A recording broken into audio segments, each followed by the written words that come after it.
Hello, everyone. Welcome to the OEA bargaining team or MOU bargaining team update and Q&A. My name is Heath Madam. I'm a teacher at Oakland Technical High School, as well as a parent of two children at Lincoln Elementary School in OUSD. And my name is Jamila Edwards Brooks, and I am a teacher and parent of two students at Montclair Elementary School. Thanks, Jamila. It's great to see you. Jamila and I are here today to give you an update about the MOU negotiations that got underway this week and to answer any questions that you might have about how it's gone so far, the proposals, certain pieces of language in the proposals. And so the process is going to be pretty simple. We're going to give you a quick update on where things stand, and then we're going to take your questions. So if you have a question about the MOU proposal that you should have received or the negotiations in general, just type it into the YouTube comments section of the live stream. As we receive your questions, we'll do our best to answer them. If we're not able to answer your question or just don't have the answer at the moment, we'll work to get you your answer in our next update. And so with that said, I'll turn it over to Jamila to give you an update on the bargaining so far. Thank you, Heath. So this week, OEA's bargaining team of 21 members worked on a proposed memorandum of understanding for the fall that puts student and teacher health at the center. We presented our two key criteria to the district. One, that risk be low enough to safely return to school, and two, that safety standards and precautions will be met and maintained. We sent our comprehensive draft MOU to our membership on Friday morning. Thanks, Jamila. And so hopefully you've had a chance to review the initial proposal that we made to OUSD and provide us with some feedback. We've been reading the comments that have already been submitted, and we appreciate all those who've taken the time to voice their opinion. And so before we take questions, we just want to make a few things clear. The first is that OUSD's announcement yesterday is not final. While we agree that we have to maintain crisis distance learning in the fall, the conditions under which we're going to start the school year, they have to be bargained. They still have to be negotiated. So the negotiations process will continue. We also want to mention that while OUSD has put forward different phases for returning to in-person instruction, particularly at the elementary level, but also for some SDC and special education settings. But what they have not done, in our view, is laid out clear public health criteria that would trigger those phases, nor have they really spelled out in sufficient detail how we would maintain safe conditions inside classrooms upon any return to in-person instruction. On the flip side, OEA, our criteria, which hopefully you're familiar with by this point, demands that we have community-wide testing for all students, families, and staff, contact tracing, as well as case numbers that indicate that the virus is under control and not spreading through the community. In addition, our proposal to the district lays out in great detail all of the safety precautions and protocols that have to be in place to protect students, to protect families, and to protect staff should we return to in-person instruction. And then so the last thing I just want to mention before we get started is that we recognize that remaining in full distance learning, crisis learning, is going to place a significant strain and hardship on parents, particularly those who are essential workers and those who have no other available childcare.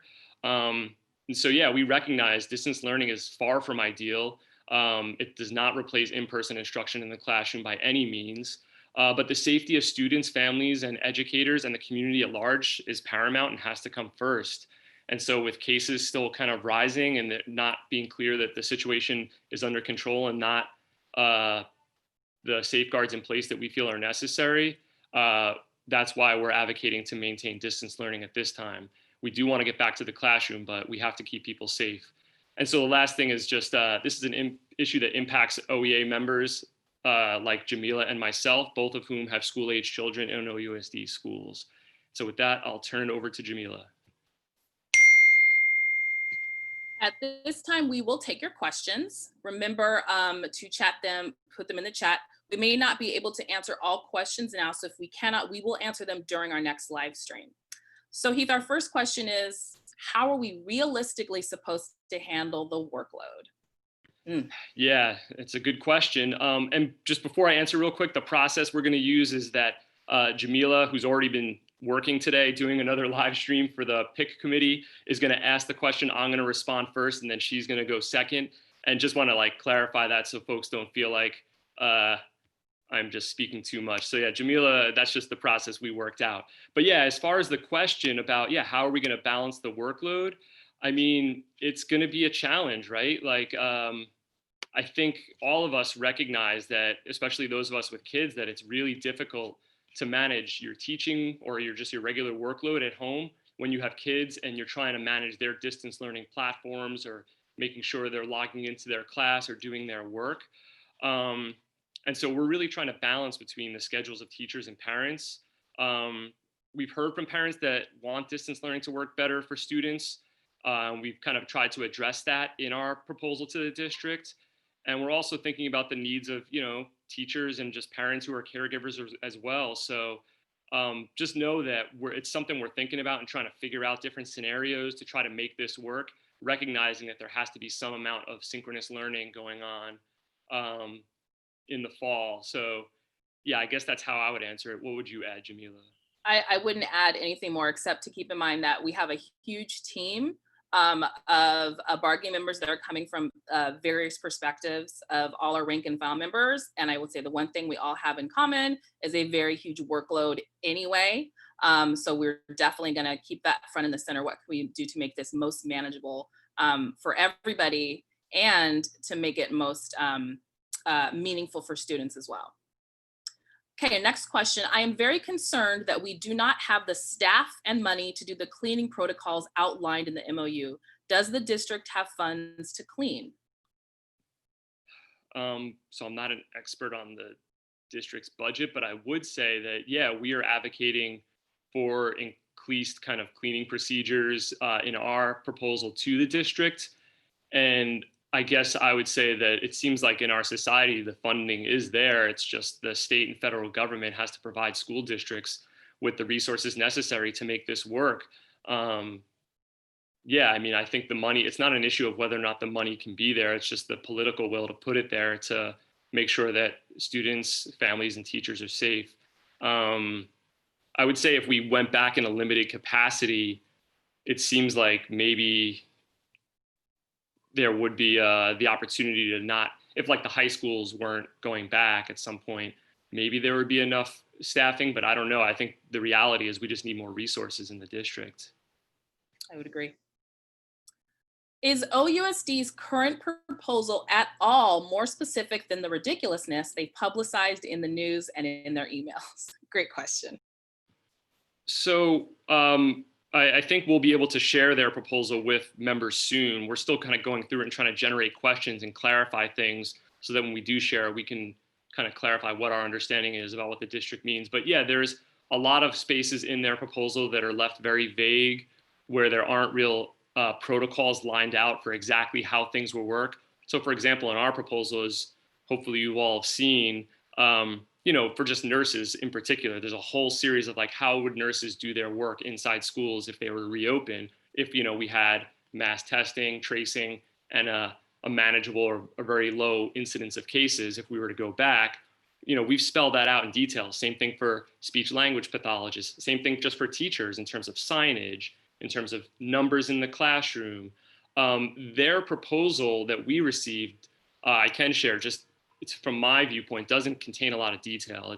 It's very sort of general on the safety question. There is more detail on their sort of phases of learning, which is fine, but like we can't get to those phases until we have a safe condition to return to. So I don't know, what would you say, Jamila? Yeah, and I would agree that as classroom teachers, we need to be able to know specifically like minutes and what's required and be able to map it out. So we want to make sure that whatever we agree to is very detailed and specific. And I don't think from OUSD we're quite there yet, but that is something that we're keeping in mind.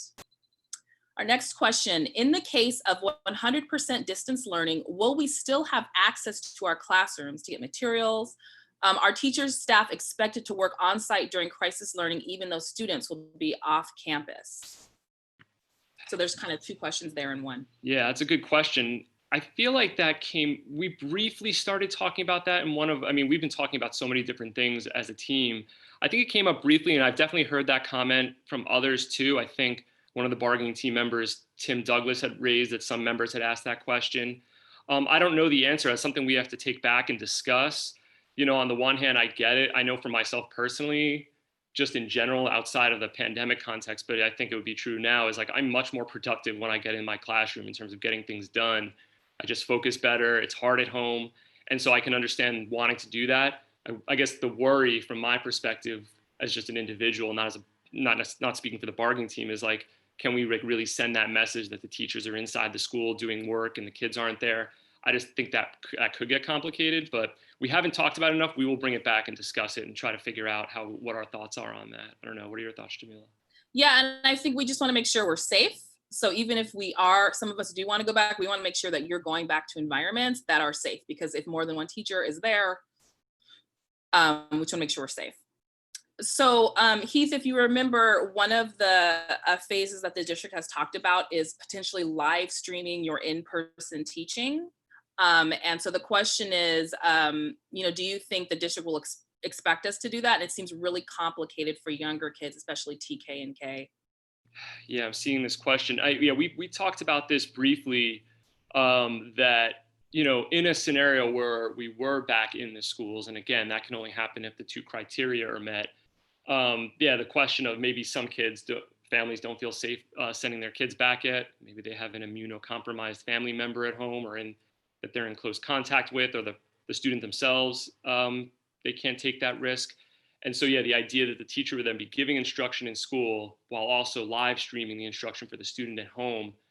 That seems like that would be kind of, we have concerns about that, I think, is what I would say. I'm trying to remember the exact details of our conversation. We didn't go too much in detail, but the concerns we had raised was around, one, someone having to live stream their class like publicly. That's generally not something teachers are expected to do, like have their teaching be put out there in such a public way. And so I'm not sure exactly what the answer is in terms of we have to, I think, go back and talk about that some more, but the concern has been raised to us as a team, and we are thinking about that and are concerned that that's not something that would really work. I don't know, Jamila, what would you add? I totally would agree. Yeah, I think it is, as a first grade teacher, that is it's very complicated. How would you be? First graders, even if you only had like a group of 10, it doesn't seem like you can just set up a camera and give the instruction like you move around the classroom. It's maybe a little easier for high school, but even then, if students working, I don't know. It does seem very complicated. Interesting question. Why can't we say all of fall is distance learning so the plan is consistent? Well, we're not the ones who said that just the 4 weeks are going to be distance learning. That was the district proactively just announcing that. While generally we would agree that, we need to be in distance learning until it's safe, I think the point maybe it's being raised is it could be disruptive to try to start the fall, and then maybe something happens where it seems like it's safe enough to go back and then transition back mid-fall.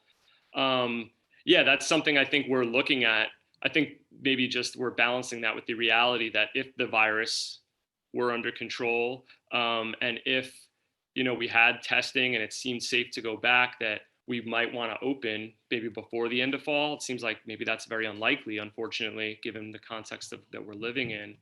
But we're not opposed to that position, I would say, but the whole decision around the 4 weeks, which I think is maybe where this is coming from, that was just the district announcing that unilaterally on Friday. We didn't agree to that. Right. Next question, will OEA be bargaining for common good demands like canceling rent and monthly cash payments to families in Oakland? These are really important for unity between parents and educators. Yeah, I agree. Before I go into that question, I just wanted to mention that it's possible also that requiring a teacher to create a live stream, back to the question about live streaming, could be a violation of ed code. So that's something we'll also look into. As far as the common good demands, I agree, and I think the team agrees at 100%. We want to push forward the platform of bargaining for the common good demands, like canceling rent, like cash payments to families in Oakland. I would say right now we're still sort of working on some language that's going to also include some stuff around systemic racism and institutional racism. But in the meantime, there is a petition that just went out yesterday that kind of lists out a variety of common good demands that we as a union are advocating for. And so, we are going to work on getting some language into our proposals. We haven't given our whole proposal to the district yet, so we're going to work more on that. And then I guess the other thing to say is that we have to make those demands real by organizing around them in the community, which I know a lot of folks are already doing. There's so many teachers in Oakland who do so many things beyond just the classroom, who really get involved to kind of push things in the community. And so, yeah, I guess that's what I would say about bargaining for the common good. I agree. And OEA is participating with many other unions across the state to make sure that we're bargaining for common good demands. They affect us all. This next question is something that really relevant to you and I, Heath. What if a student gets sick during the day or gets dropped off at school in the morning and parent doesn't answer the phone? Yeah, and this is there's some language, we have a language, I feel like, in a few different places in the proposal where we try to address this. One around sort of educating families and not taking a punitive approach to a kid who shows up sick and maybe had symptoms. But then also I don't want to start scrolling through our proposal now and forgetting. I think it might be under the nurses section where there's talk about. I think we landed on the language of an isolation room. We had a lot of discussion about how to call the room, but like making sure, again, in the event we're back in person, that there is a dedicated space where someone who's displaying symptoms or somehow information comes out that they tested positive, that there would be a space that they could go to be in isolation or just, safely, safe and comfortable, but away from other individuals in the school until such time that the parent could be contacted and they could be picked up. Yeah, so I think I would say that. And if you look in the proposal, there is language around this. And from our the nurse on our team, we're working to get all service providers the space that they need that is FERPA and HIPAA compliant. Okay. Will OUSD put distancing protocols on the school sites themselves once students and staff return to campus? And so I'm taking that question to mean around like markers and signs and postings. Yeah, I think yes, that's what our demand is. We're demanding. We have a section in MOU, that our proposed MOU to the district, that lays out what we believe is necessary in terms of having signs and markers to make sure that there's social distancing happening within a school site. So yeah, I think that's getting at that question. Yep. Will we have equipment to do distance learning from? So yeah, we're making, we have a demand, as opposed to the spring MOU where we sort of had more qualified language about making every effort or doing their best. We are now demanding universal access, technological access for everyone, both in terms of equipment and internet access. That's a demand we've put forth, and it makes sense and it's necessary in terms of the context of recognizing that we have to maintain this crisis distance learning. The only way to do that is if everyone has an internet connection and everyone has the proper equipment to kind of engage and participate in the school learning activities. Right. And this is more about kind of the phases. When schools do reopen and families are given the option to return or to continue distance learning, will teachers also be given that option, especially those of us who are high risk ourselves? Great question. Yeah, so that we have some language, and I actually have this one, I have a little note where it is like under the school safety and culture, section 8, page 41, there are provisions we're putting forth to create like accommodations for telework for members who have like an underlying medical condition or in close contact with those who have an underlying medical condition. And I'll just proactively say we've been reading the feedback and have heard loud and clear around we didn't put anything specifically around age. We are going to take that feedback back and incorporate that into our demands that, yeah, if people of a certain age, we have to have some protections around teachers who are above a certain age. What, if so, will the close and reopen plan be for when a school site or sites have recognized persons' contamination with COVID-19? I I think don't know. that's a really tough question. Like, what's the close plan? Like, yeah, I feel like we haven't gotten, I mean, there's probably some language in the MOU that sort of speaks to that, like how that would happen, but I feel like we should probably get back to folks on that one and not speak too specifically, because yeah, Right. I don't even know. Yeah, we've been thinking so much about like how do we ensure first that things are safe, and then once they're safe, how would we actually do it inside the classroom? That yeah, we have to also think, I guess, more about what happens. Yeah, I mean, we've talked about, yes, of course, there might be incidents where the virus flares up again and then we're forced to shut down. What does that look like? How do we transition back to that context? But we need to do some more talking on our end, I think, before I put out any specific answer. Right. What would the plan be if a teacher needs to be out and there's no sub? We can't split up classes, right? Yeah, I mean, this is a real concern, and this is why we need to first have the virus under control, because to the extent the virus is under the control, like we're sort of seeing in New Zealand or in places in Europe or South Korea or other places, it seems like if it's not under control, this is exactly what will happen, and it's not clear that there would be any way you could address it. I mean, maybe you would find a sub, but if there was no sub, I don't know what would happen. It seems like, well, then class wouldn't happen that day. It would have to be canceled and the students would be home. Um, I mean, I don't know. I'm just like speculating. That's what I guess would happen. I'm not even sure. But yeah, that's what I would say on that one. And that's why it's so important to first get the virus under control before we kind of are back in the schools. Right. Yeah, I think the last two questions really speak to how important that first criteria is and the second criteria are, because there are so many things that we're seeing happening in other countries when they reopen that we simply haven't really planned for, and that we really want to spend time working on that. Suppose someone refuses to wear a mask, what would the protocol be? So I believe, I'm pretty sure that the way we've proposed it now, and it's kind of going back to something I said before, is that in the school safety and culture piece, we had kind of written in, we don't want to engage in like a punitive approach, given the context of the long history of Black and brown students being subject of unfair and disproportionate discipline. The school to prison pipeline, I think all of us in Oakland are and should be aware of like that history. We don't want to perpetuate that by like a student doesn't have a mask on and then we're going to like bring down some sort of punishment style discipline that sort of just ends up, I think, would end up criminalizing students of color, to be frank. So the language we have is that we'll work together with the district to generate some sort of mandates, guidelines, and alternatives that would not be punitive, that would be more trying to educate students and families about the importance of wearing masks. And that's something, frankly, I think we have to do just as a society, even in a place like the Bay Area. I think, my own little 2 cents, not speaking as a bargaining team, is more people need to be wearing masks. It's really important to wear your mask. So, yeah.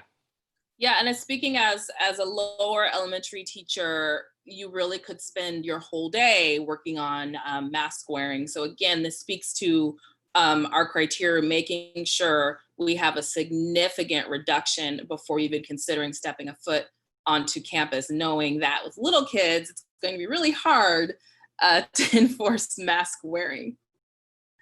How will highest needs students, families, and schools be put first when it comes to extra resources to support distance learning and an eventual in-person return? Yeah, it's a great question. And I think that's something we really want to sort of take up as part of our push around common good demands, because it's kind of, that's part of it and how we want to kind of bring to the table and work with the district to have a plan to address, you know, historic and institutional and systemic racism, and then just the inequity that exists in our system. Yeah, we need to make sure that that there are extra resources to support those who really need them. And I think that's something we'll be bringing back and thinking about. So we appreciate that feedback, and we'll definitely work to try to address it in whatever way we can through our demands. And Heath, we've gotten a couple of questions about if a teacher or staff member is exposed or they test positive, will they have to use their sick time to self-isolate? Will they work remotely? Will there be an alternative system? Yeah, we have in the MOU a whole sick leave policy. It's on page 41 of the MOU PDF. You can go take a look at that. But the idea is that Not exactly sure how this works legally, but under the CARES Act, it's mentioned in our language that there would be, if someone does, uh, if someone is diagnosed with COVID-19 or test positive, that yeah, you would be given 2 weeks so you could do the self isolation that's required. I think that was the question, correct, Jamila? Am I answering? Yes. Yeah. So yeah, just take a look at page 41. You can see the language there. Um, so this is kind of a big one, Heath. You're doing great. Is strike an option at this point if the district refuses most of our demands? Um, I would say, I guess, two things is that for any group of workers, a strike is always an option. It's our power to withhold our labor is our right. I believe it's our right, and our sometimes it's we have to exercise that right. But any strike would have to be voted on by membership, and I think it's something that we're not just us, a lot of teachers across the country and across the state are just thinking about because of the fact that there's been such a failure of leadership to address this issue. And now we're being told, oh, go back into the schools. Though a couple of weeks ago, everyone was praising us and how amazing teachers are and all this stuff. And now, we're coming to the midway in the summer and there's like this sort of demand to go back into the classrooms when it doesn't seem safe. So I would say, yeah, like the strike is always an option, but it's like it would have to be voted on by the members and we'd have to discuss it as colleagues and with the community together to kind of figure out how and when we might do that. Um, it, and this you might just want to point them to the MOU. Has there been a draft of plans for push in, pull out sped services? So let me just look. And we're in the future on some of these, we're hoping to get some of our other colleagues who are a little camera shy to get on here and also talk about some of the other sections and more, because it's like I'm not an expert in early childhood ed. I'm definitely not an expert in SPED, but if you go to page, just scrolling at social workers, but there's some SPED stuff around the social workers too, some SPED language. I'm just scrolling through the MOU right now to find where the SPED section starts. I think it's like hyperlinked at the top. Yeah, maybe just take a look. I'm not an expert on the SPED stuff. I mean, I've been in the meetings as we've been going over the language, but I feel like I'm not super well versed in talking about it. Here's a special education. It's on page, yeah, top of 15. It starts. And so the push in, pull out, there was discussion around, I know that issue around the one-on-one stuff. I don't know where it is though in the language because I'm still trying to internalize all this myself. Yeah, and I don't know if that question was from a SPED teacher or a parent. So if it's a teacher, I would encourage you to look at the MOU in detail. Our SPED team really went through that, but we would encourage feedback from both parents and teachers as well. Yeah, and it sounds like the SPED team is answering in the YouTube chat too, so hopefully you're getting some more information. Perfect. In the MOU, I think it said tech training would be provided for students and parents centrally. Does that mean that the district will hold trainings on how to use the online platforms?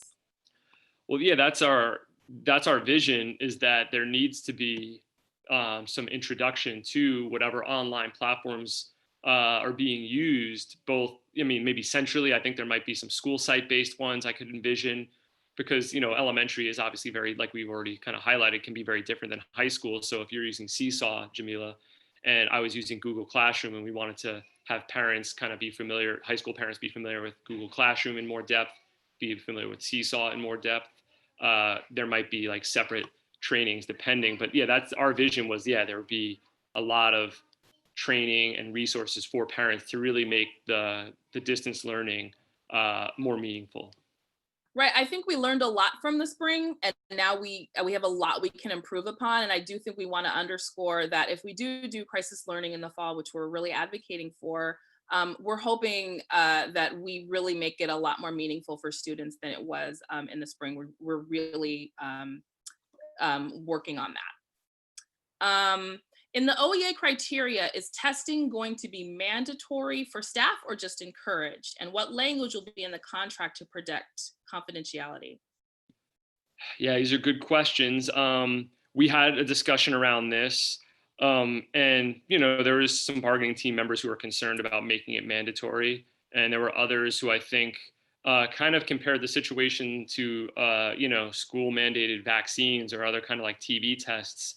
That my sense is that to really be able to go back in person, I mean, I don't know. I'm not sure. I think it's leaning towards it would be mandatory, but I'm not positive. So I don't want to say that and be wrong. So, but we did have some discussion as a team, and we will get back to you with a clearer answer on that because that's an important question. And then, yeah, confidentiality. I think, yeah, we would definitely demand that, yeah, it's confidential, that, yeah, no, if you do test positive, it doesn't get put out there in like a staff email or anything like that. And it's kept, yeah, it's kept confidential. So, there's a question about, just really quick, make sure where the MOU proposal doc is.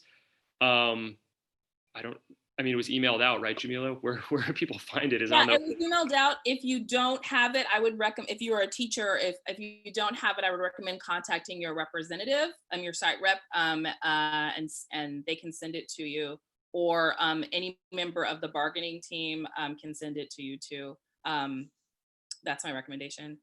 And just our last question is something that, one of the reasons that Heath and I are speaking today is really something that speaks to a lot of us. What about teachers who have younger kids? I've lost my daycare spot at this point and can't really prepare because everything is so unknown. However, this will affect me returning to work. We can totally relate. And the one thing I would say that as someone with young kids is that there are multiple members of the bargaining team, including our chair, that have young children, and this is a real issue for us. And we are going to be doing everything we can to work out every scenario to make sure that all our teachers are able to work. Heath, do you want to add anything? I would just echo 100% what you said. This is not easy, and we understand it's really, really difficult. Like if the schools aren't open, like just for everybody. But yeah, like you just said, Jamila, we're thinking hard about that because we're feeling it too, and we're gonna try to figure out some kind of solution to make it workable. All right, so we're going to wrap up our Q&A. Again, you can always send us more questions and we will answer them in the next live stream. Just to give you next steps, we will resume our talks with the district on Monday. In the meantime, if you have not already, we encourage OEA members to review the MOU and fill out the feedback form so that we can be sure to get your questions and concerns on the document. Thank you to those of you that have responded. Heath? Yeah, and I would just say, you know, until next time, your negotiations team, your bargaining team, we're ready to fight for the safety of Oakland. We're going to continue to advocate safety as being at the center of any kind of discussion around reopening schools. And so, yeah, with that, thank you for viewing and have a great afternoon. Oh, I'm sorry. We're going to put out an FAQ based on your questions soon too.